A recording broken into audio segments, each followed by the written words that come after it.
our company, the one and only Kris Krohn!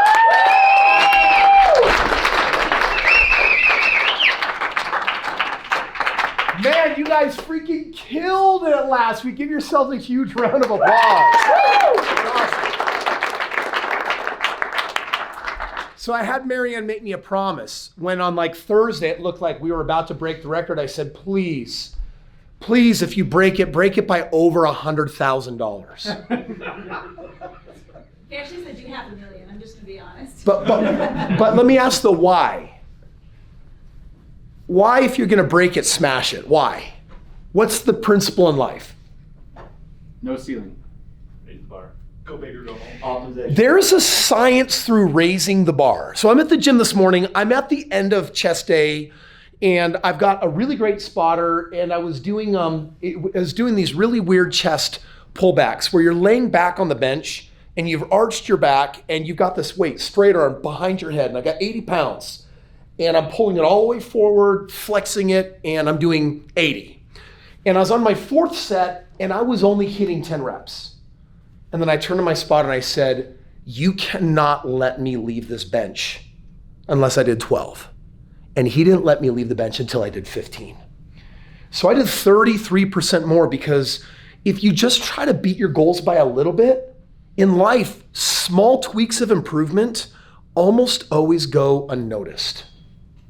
So if you're gonna smash it by all you got. If you're gonna smash it by a lot, because what it does, it instills a different kind of faith. That only happens if you increase your standards, but at some point you can't mess around with increasing your standards just a little bit at a time.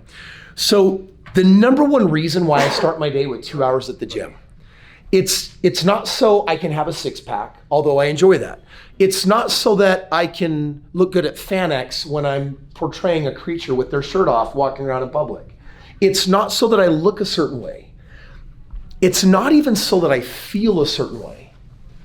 The number one reason why I go to the gym for 2 hours every day is because we're all so soft. We live in a world today where you don't have to push. There's convenience. You are one store away from anything that you can want. You're having a lousy moment. You can go around the corner, you can get a big gulp, you can go get a 5-star meal. Like, you can go to Amazon and within 24 hours have something you've always wanted delivered to the doorstep and leave yourself one step further away from the bigger goal that you wanted. Like, we have so much convenience, and that convenience, what it does is it trains us to be mentally soft. When I go to the gym for 2 hours, guess what I'm training for 2 hours? I am pushing myself to do things I've never done before. I am PRing every single day at least a dozen times. Every single day, and I expect it, and I have to have it. And what it does is it trains me. For example, in August I did a show, right? And I told myself when I finished that show, I knew I was in the zone. The last time I'd done a show was a whole 8 years prior. I just finished the show. I looked better at this show than I did 8 years earlier. And I knew that I was in a really special place because I was going to do what any natural person would have done after the show. What should I have done after the show? After such a great feat and accomplishment, I took second place, which really was exciting and pissed me off all at the same time. What would most people do after a show? I had waited 8 years between the last one. Pattern says I should wait how long before the next one? 8 years or never do one again. So guess what I decided?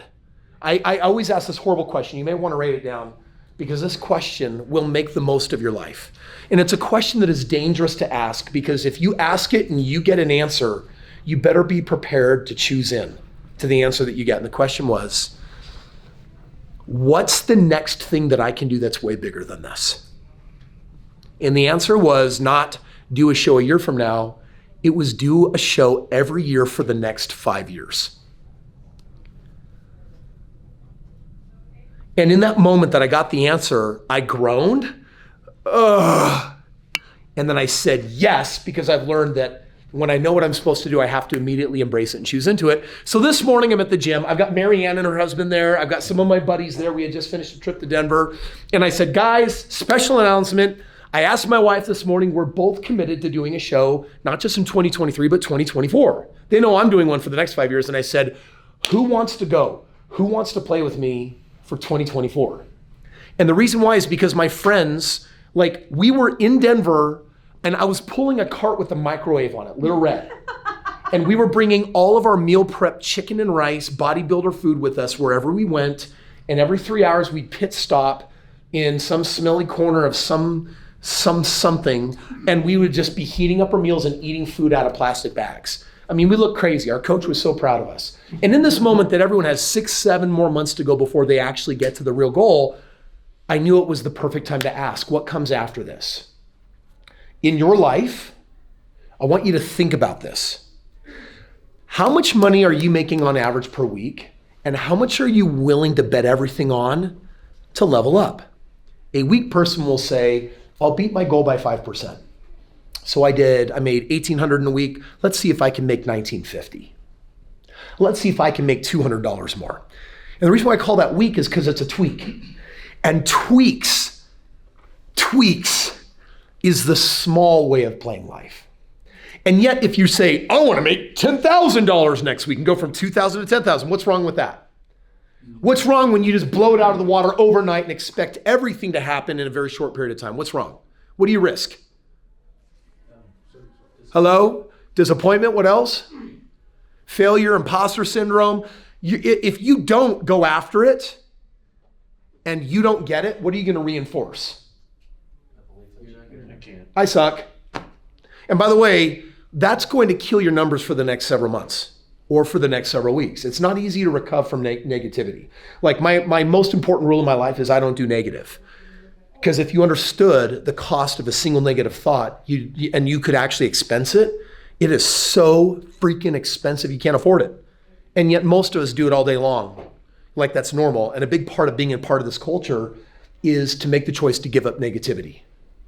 To never get down on yourself, to never sabotage, to never self-deprecate. Who are my self-deprecators? I make other people laugh by making fun of myself. Like just never do that again. It's always the heavy person that does that to themselves.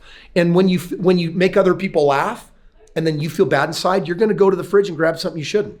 That's the pattern. That's why you can't afford negativity, because negativity, this was a revelation for Paulina that I'm helping lose 100 pounds this year. And Paulina's 30. And I said, Paulina, did you know that when you have a negative thought, that it leads to bad feelings? And did you know that bad feelings will decrease energy and motivation? Where does motivation come from? Being a positive human being all of the time. I've got all the energy and motivation for anything that I could ever want. But really it's because I have a discipline to never be negative. Does that make sense? Yeah.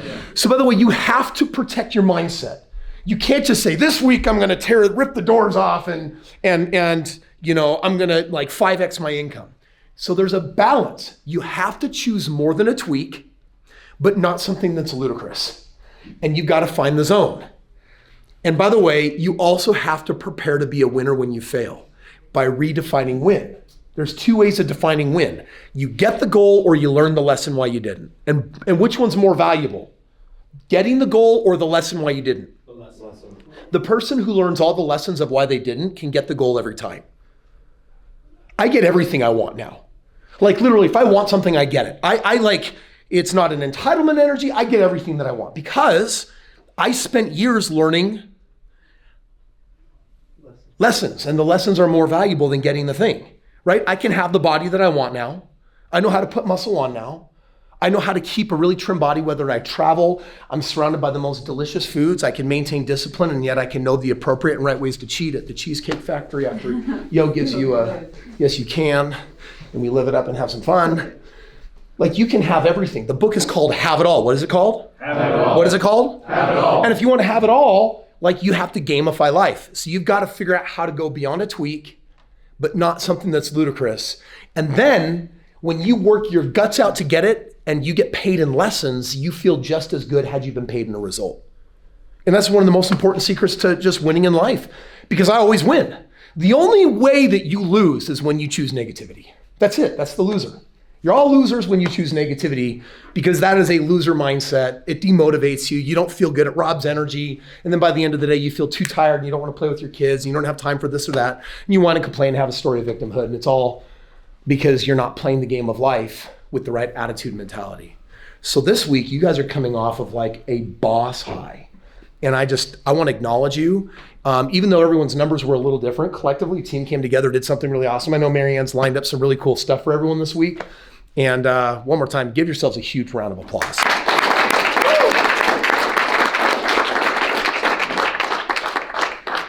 Couple of things that I want to point out. I want to share something with Marcia that I'm really grateful for. There was a prospect that somehow got my phone number. I don't know how they got it. And when they were in a sales conversation with Marcia, they kept texting me. And I kept trying to say, go back, talk to Marcia. Like, this phone number's for clients. You're not a client yet.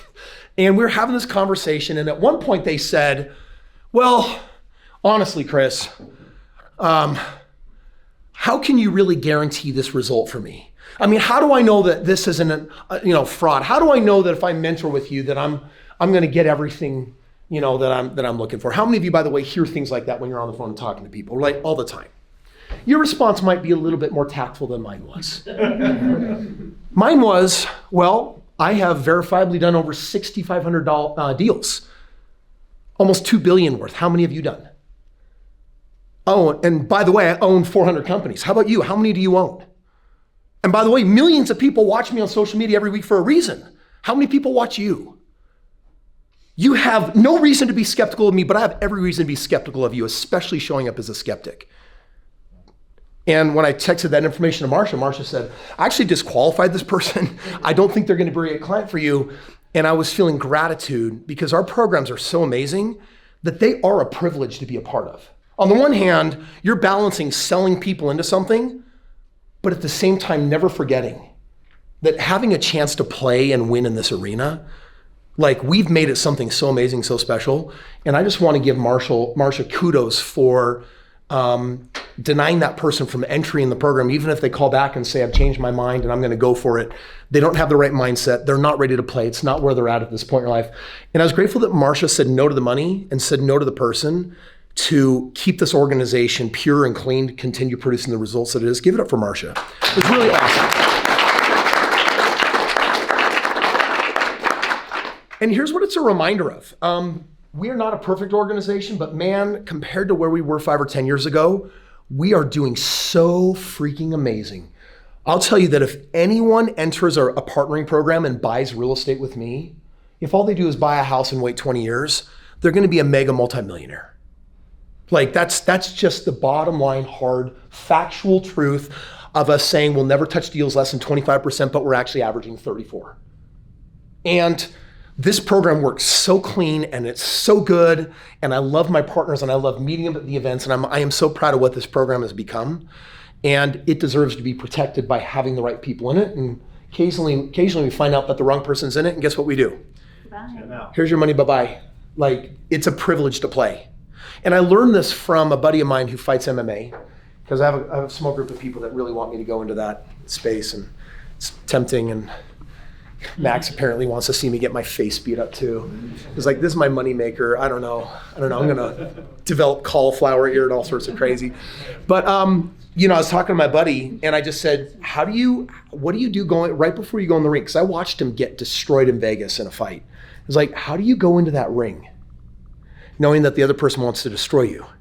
Because if you guys ever learned about Mike Tyson's mentality, 13 years old, broken home, mom, no dad, finds his coach, and his coach takes this very impressionable 13-year-old. There's a reason why the government says no social media. Now we're trying to raise the age from 13 to 16 to have an account because of the dopamine spikes of what happens in a kid's brain. This 13-year-old lands in a coach's lap that trains him to be a killer. The reason why he had 42 out of 44 knockouts is because he was trained to destroy, dismantle, destroy, I'm gonna kill you, and believed it viscerally with that's how he was trained hypnotically to fight. He was a freaking animal, he was a beast, and it's because he was trained to be that way.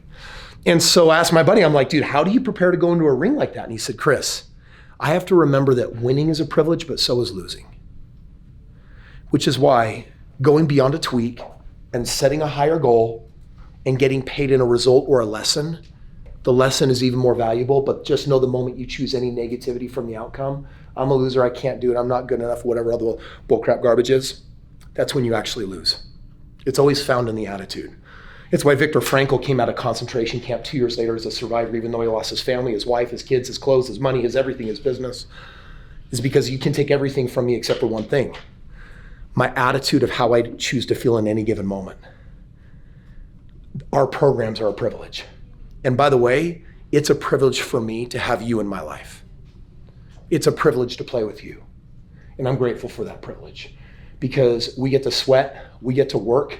And while you guys are pounding phones and conversations and doing that, I'm pounding the next opportunity and finding the next thing because I've made a commitment that before I turn 46, I'm going to be a billionaire.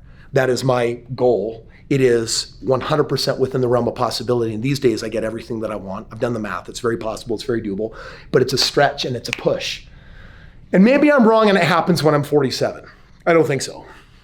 But either way, I'm never going to lower my mindset by choosing in a negativity, period, because of the cost of it.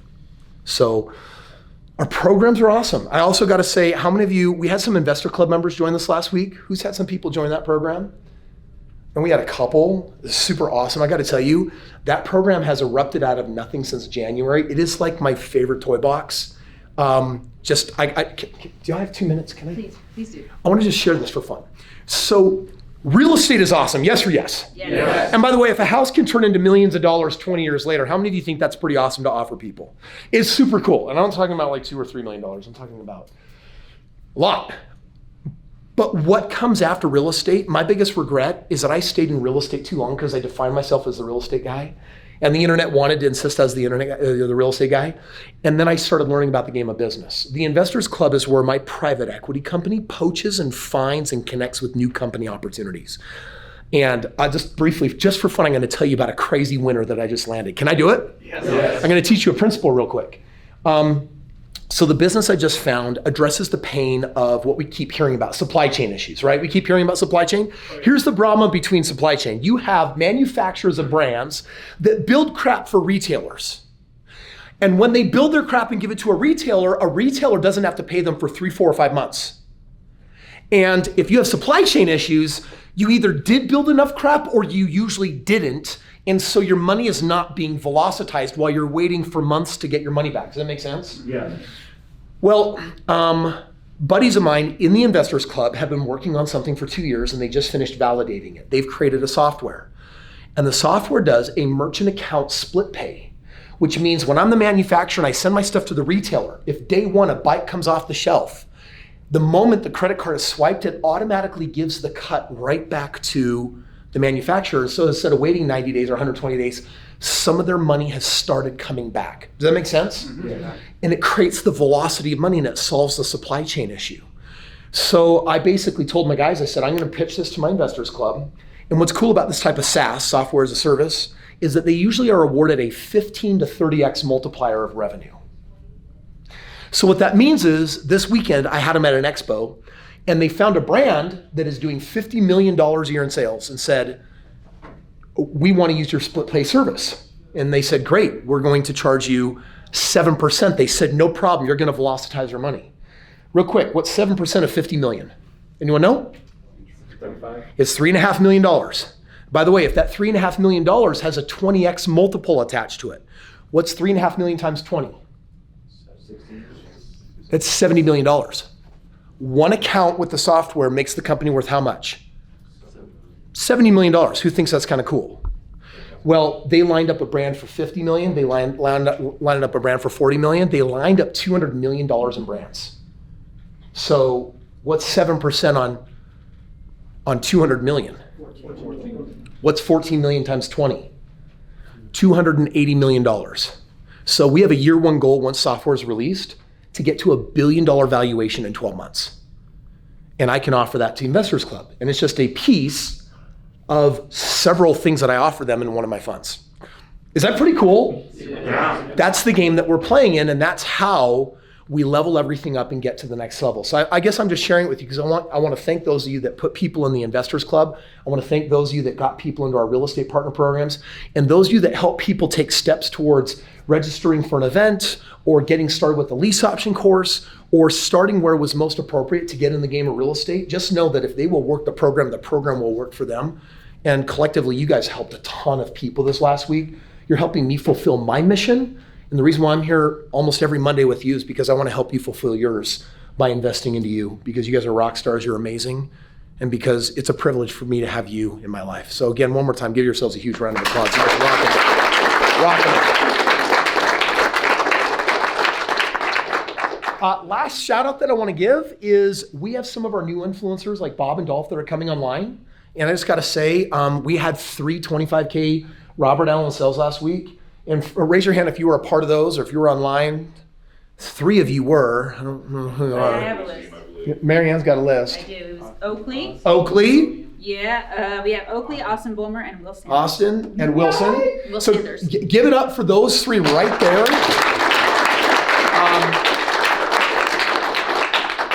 Anyway, so you guys are you're crushing it, you're killing it, you're doing an amazing job. I'm just super proud of this team.